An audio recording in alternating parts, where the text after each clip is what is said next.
Assalamualaikum warahmatullahi wabarakatuh. Selamat pagi, siang, malam semuanya. Saya sangat senang dan bangga bisa berbagi informasi ini dengan semua orang di sini. Hari ini saya akan membahas topik yang sangat penting dan relevan, yaitu sejarah internet.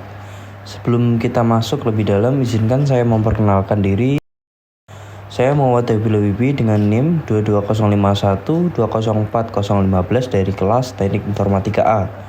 Selama presentasi ini, saya akan berusaha memberikan pemahaman yang mendalam tentang sejarah internet dan bagaimana hal ini dapat mempengaruhi atau memberikan manfaat bagi kita semua. Sejarah internet.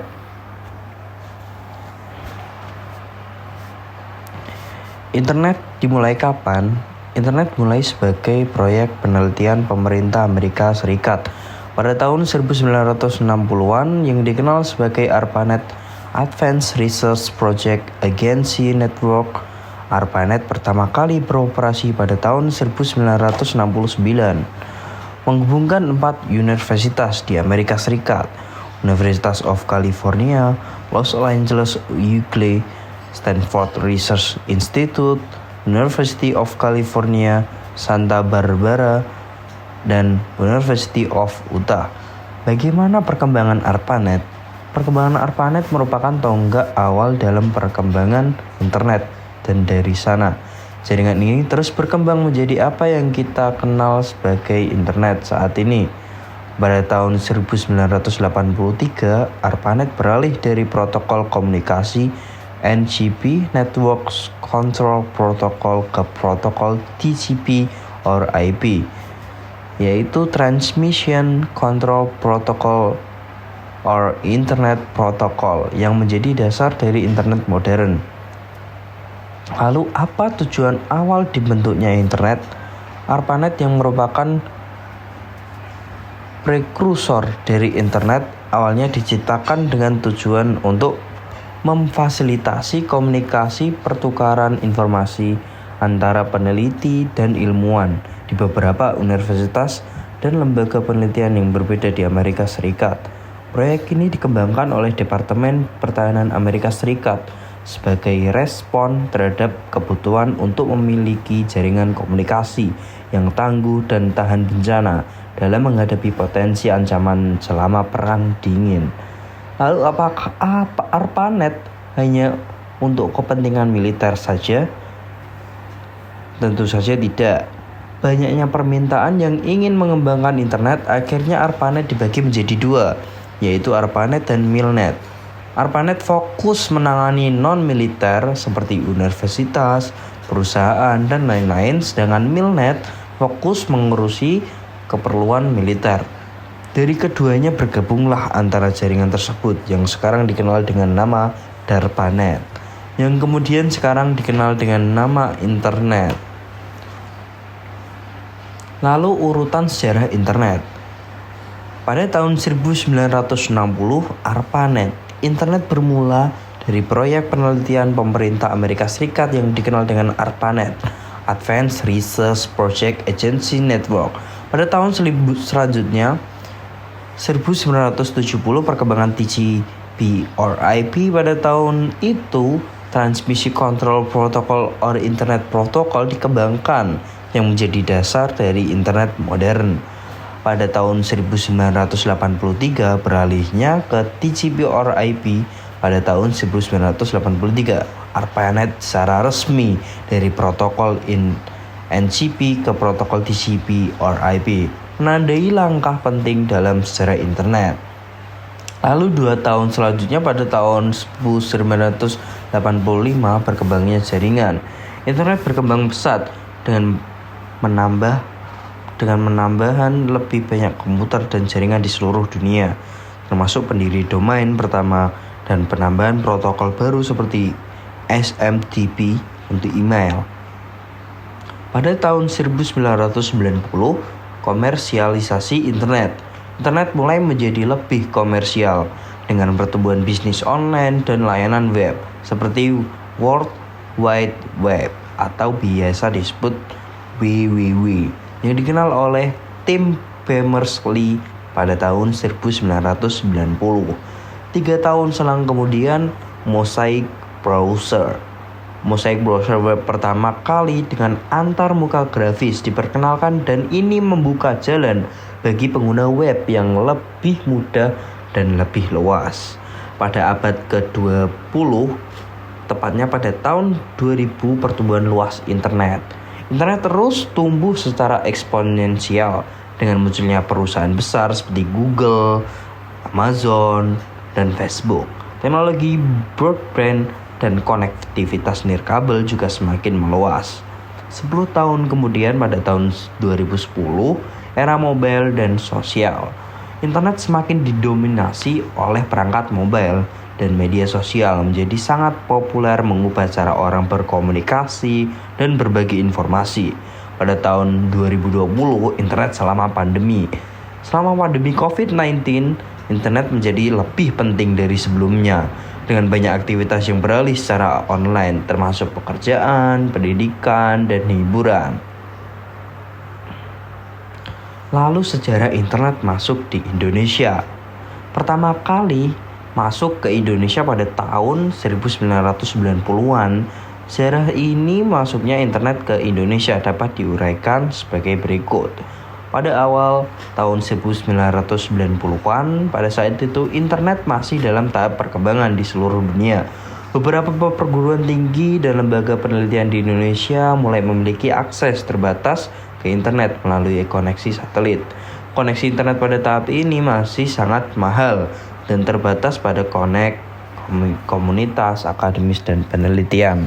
Pada tahun 1994, Pusat Teknologi Informasi dan Elektronika Pustekom LIPI, Lembaga Ilmu Pengetahuan Indonesia, menjadi salah satu yang pertama mendirikan koneksi permanen ke internet dengan bantuan Jaringan Informasi Nasional (Jaring).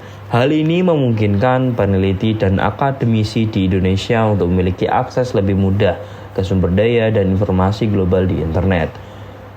Pada tahun 1990-an akhir sampai abad ke-20 awal, internet terus berkembang di Indonesia.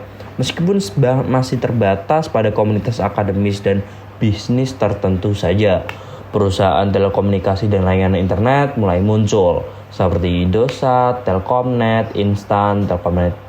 Namun, biaya akses internet masih tinggi dan kecepatan koneksi seringkali lambat. Pada tahun 2000-an, pertumbuhan internet massal, dan pada tahun ini akses internet mulai menjadi lebih terjangkau dan cepat. Ini mendorong pertumbuhan penggunaan internet di kalangan masyarakat umum. Perusahaan-perusahaan seperti Telkomsel dan XL Axiata mulai menawarkan layanan internet seluler yang semakin populer. Pada tahun 2010, masa keemasan internet. Internet semakin merasuk ke seluruh lapisan masyarakat Indonesia. Pertumbuhan layanan internet cepat seperti 4G dan 4G LTE memungkinkan akses yang lebih cepat dan lebih luas. Perusahaan teknologi dan e-commerce seperti Gojek, Tokopedia, Bukalapak, dan Traveloka muncul, mengubah cara bisnis dan layanan online dilakukan di Indonesia. Sejak saat itu, internet telah menjadi bagian integral dan kehidupan sehari-hari di Indonesia, memungkinkan akses ke informasi, hiburan, komunikasi, dan bisnis secara lebih luas dan mudah. Ini mencerminkan perkembangan dan pertumbuhan teknologi informasi dan komunikasi di Indonesia selama beberapa dekade terakhir. Lalu manfaat internet bagi kita. Internet adalah jaringan komputer yang menyediakan berbagai sumber informasi dan komunikasi yang bersifat global. Sarana internet tidak mengenal batas-batas geografis suatu negara dan jangkauan informasinya tidak terbatas. Pengguna internet semakin banyak karena didukung oleh beberapa sebab, yaitu 1. Internet merupakan sarana komunikasi yang murah. Lalu yang kedua, di dalam internet terdapat sumber informasi yang sangat luas. Yang ketiga, dengan adanya internet membuka tantangan baru untuk berusaha. Lalu yang terakhir, ada informasi yang ada di internet tanpa batas atau tanpa sensor. Jangkauan informasi dan komunikasi di internet tanpa batas. Lalu aplikasi internet. Internet dapat digunakan untuk beberapa aplikasi penting. aplikasi tersebut sebagai berikut. 1. Resourcing. Sharing file, data, atau program. Suatu data yang kita punya bisa dibaca atau diakses oleh user, pengguna komputer lain yang telah terhubung melalui jaringan atau network. Sharing device, CD drive, hard disk, atau printer. Penggunaan suatu device bersama agar dapat meningkatkan efisiensi dan efektivitas kerja. Lalu ada komunikasi dan informasi. Email, electronic mail. Email merupakan metode pengiriman dokumen atau file melalui jaringan internet. Lalu World Wide Web yang seperti kita tadi bahas, atau WWW merupakan bagian dari internet yang menyediakan berbagai jenis resource yang dapat ditampilkan oleh pengguna. Lalu yang terakhir ada File Transfer Protocol VoIP. Ini merupakan suatu cara yang mudah, murah, dan cepat untuk mentransfer file atau arsip data dari server internet ke komputer Anda, atau sebaliknya melalui program FTP yang juga disebut dengan FTP client. Pemakai dapat mengatur pertukaran data dengan komputer lain yang berjauhan. Lalu di selanjutnya ada chat. Adalah suatu fasilitas di mana kita dapat berkomunikasi dengan orang lain dimanapun dia berada, baik satu orang maupun banyak orang secara online, terhubung langsung dan real time pada saat itu juga. Lalu SMS, Short Message Service, ialah fasilitas pengiriman pesan dari internet ke handphone. SMS ini tidak biasa dilakukan secara dua arah. Web, Wireless Application Protocol, ialah fasilitas pengaksesan internet melalui handphone. Lalu ada VoIP, Voice over Internet Protocol, ialah penggunaan telepon melalui internet. VoIP merupakan teknologi penggabungan antara suara dan data. Lalu ada teleconference, ialah seperti kita bertemu dengan orang lain untuk bertatap muka, tetapi dipisahkan oleh jarak dan waktu. Terima kasih semuanya atas waktu dan perhatian yang telah Anda luangkan pada kali ini. Saya harap presentasi ini telah memberikan wawasan dan bermanfaat dan berguna bagi Anda semua. Saya ingin mengingatkan Anda bahwa pengetahuan dan informasi yang saya bagikan hari ini adalah langkah awal implementasi, dan tindakan nyata yang saya ambil adalah yang akan membuat perbedaan. Wabillahi taufiq wal hidayah. Wassalamualaikum warahmatullahi wabarakatuh.